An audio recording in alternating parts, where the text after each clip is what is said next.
नहमदुहु व नुसल्ली व नुसल्लिमु अला रसूलिल करीम अम्मा बाद अऊज़ु बिल्लाहि मिनश शैतानिर रजीम बिस्मिल्लाहिर रहमानिर रहीम व अकीमुस सलाता व आतुज़ ज़काता वरकऊ मअर राकिईन सदक़ल्लाहु मौलानाल अज़ीम इन्नल्लाहा व मलाइकतहु युसल्लूना अलन नबी या अय्युहल्लज़ीना आमनू सल्लु अलैहि व सल्लिमू तस्लीमा अल्लाहुम्मा सल्लि अला सय्यिदिना व मौलाना मुहम्मदिन व अला आलि सय्यिदिना व मौलाना मुहम्मद व बारिक वसल्लिम वसल्लि अलैहि सलातम व सलामन अलैका या रसूलल्लाह व अला आलिका व अस्हाबिका या सय्यदी या हबीबल्लाह। बाद हम्दो सलात। मुअज़्ज़ज़ व मोहतरम सामईन व नाज़रीन, कुरान मजीद फ़ुरक़ान हमीद की जो आय मुबारक तिलावत करने का शर्फ़ हासिल किया है, उसमें रब कायनात ईमान वालों को इकामत सलात, इताए ज़कात और बाजमात नमाज का हुक्म दे रहा है। व अकीमुस सलात और नमाज कायम करो, व आतुज़ ज़कात और ज़कात अदा करो, वरकऊ मअर राकिईन और रकू करने वालों के साथ रकू करो। हाज़रीन व सामईन, मैं समझता हूँ कि रब कायनात की तरफ से इंसान पर लाज़िम करदा बहुत सारी ऐसी इबादत हैं जिनको इंसान बजा लाकर रूहानी तस्कीन पाता है, लेकिन उन फ़राइज़ में से, उन इबादत में से अहम इबादत और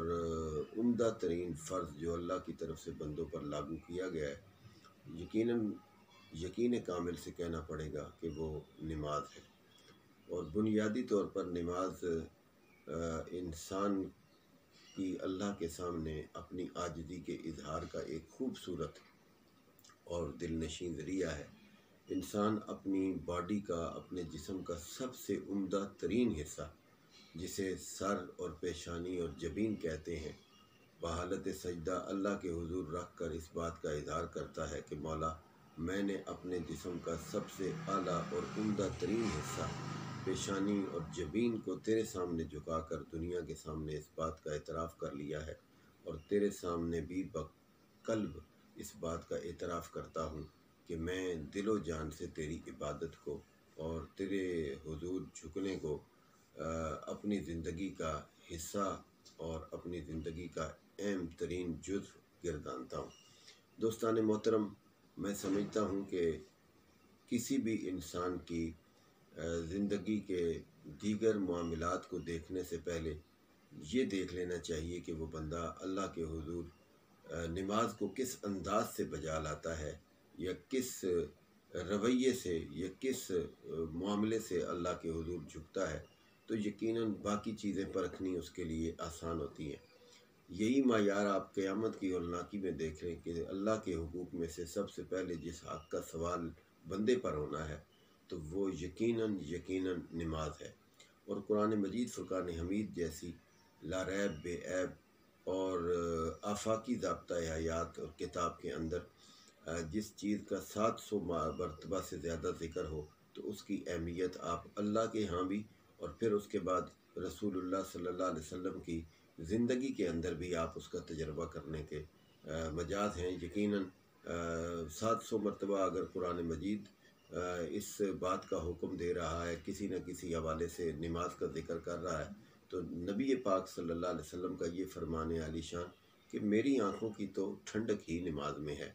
तो ये समझने के लिए बहुत कुछ है कि जब अल्लाह करीम एक इबादत पर इस कदर ज़ोर दे रहा है और आका करीम अलैहिस्सलाम उस इबादत को अपनी आँखों की ठंडक करार दे रहे हैं, तो यकीनन वो इबादत मेरे और आपके ज़िंदगी के अतवार संवारने के लिए और ज़िंदगी की बहारों में रंग लाने के लिए और आखिरत के मामलात को सुधारने के लिए और कल मैदान माशर में कामयाबी के हुसूल के लिए वो एक अहम तरीन ज़रिया साबित हो सकती है। नबी पाक सल्लल्लाहु अलैहि वसल्लम ने जिन 5 बुनियादों का, इस्लाम की 5 बुनियादों का ज़िक्र किया है, यकीनन उसमें भी पहला नंबर आका करीम अलैहिस्सलाम ने अल्लाह के हुजूर इस इबादत को बजा लाने को ही कहा है। आका करीम अलैहिस्सलाम का वो फरमान आलीशान के बुनियल इस्लाम वाला खमसिन शहादत अल्ला इलाहा इल्लल्लाह व अन्ना मुहम्मदन अब्दुहु व रसूलुहु, अल्लाह के हुजूर उसकी तौहीद और रिसालत के इकरार के बाद सबसे अहम तरीन इबादत यकीनन वो इकामत सलात, और उसके बाद व ईता ज़कात व हज्जिल बैत व सौम रमज़ान, ये सारी عبادات درجہ بدرجہ انسان کو بجا لانی ہوتی ہیں، لیکن میں سمجھتا ہوں کہ اہم ترین فریضہ وہ نماز ہے۔ اور اگر نماز میری اور آپ کی زندگی کے اندر رنگ بھرتی ہے، حقیقی اوصاف کو اجاگر کرتی ہے، تو میں سمجھتا ہوں کہ نماز جو ہے وہ ہماری زندگی کے اندر ایک خوبصورت چینج پیدا کر رہی ہے، کیونکہ دوسری جگہ اللہ تبارک و تعالیٰ نے قرآن مجید فرقان حمید میں ہی ارشاد فرمایا ہے کہ ان الصلاۃ تنہی عن الفحشاء والمنکر، یہ فحشاء اور منکر برائیوں سے بھی اور بے حیائیوں سے بھی روکنے والی عبادت ہے۔ اس کا مطلب یہ ہے کہ انسان جب اللہ کے حضور اس عبادت کو بجا لاتا ہے تو رب کائنات انسان کی زندگی سے فواحش بے حیائیاں بھی دور فرما دیتا ہے اور منکرات یعنی برائیاں بھی دور فرما دیتا ہے۔ لہٰذا میں اپنے تمام دوستوں کو، لسنرز اور ویورز کو، اور جہاں تک مجھے سننے والے چاہنے والے دوست احباب اور لا الہ الا اللہ محمد الرسول اللہ پڑھنے والے میرے مسلمان بھائی بستے ہیں، میں ان سے گزارش کروں گا کہ یقیناً آپ ان دنوں میں رمضان المبارک کے روزے رکھ رہے ہیں، اور اللہ تعالیٰ نے یہ سعادت زندگی میں مجھ سمیت آپ سب کو ایک بار پھر عطا کر رکھی ہے، لیکن روزے کا حسن بھی اگر میں سارا دن بھوک پیاس کاٹتا رہوں اور مجھے اللہ کے حضور جھکنے کا فن نہ آئے تو میرے خیال سے یہ ساری چیزیں ایک ایسی تصویر ہے جس کے اندر کوئی رنگ بھرا ہوا نظر نہیں آئے گا۔ تو میں سمجھتا ہوں کہ آپ رمضان کے روزوں کے ساتھ ساتھ اللہ کے حضور نماز کی ادائیگی کا خوبصورت اہتمام کریں۔ میں سمجھتا ہوں کہ اگر آپ 30 دن کے لیے اللہ کے حضور باجماعت نماز کا اہتمام کریں گے تو میرا رب زندگی کے باقی 11 مہینوں میں بھی آپ کی زندگی کے اندر اور آپ کے لیل و نہار کے اندر یہ چیز آپ کی عادت ثانیہ بنا دے گا، اور یقیناً 1 ماہ کی پریکٹس کے بعد میرا رب آپ کو اپنے حضور جھکنے کی بھرپور توفیق عطا فرما دے گا۔ میں آپ سب سے گزارش کروں گا کہ آپ رمضان کے روزوں کے ساتھ ساتھ خوبصورت اہتمام، مساجد کی آبادی کا اہتمام، مساجد کی رونق کا اہتمام، رات کو تراویح میں قرآن کے ساتھ نماز کا ادا کرنا، اللہ کے حضور جھکنا، تو میں سمجھتا ہوں کہ مساجد کی رونقیں یہ بتاتی ہیں کہ ان دنوں شیاطین کو رب کائنات نے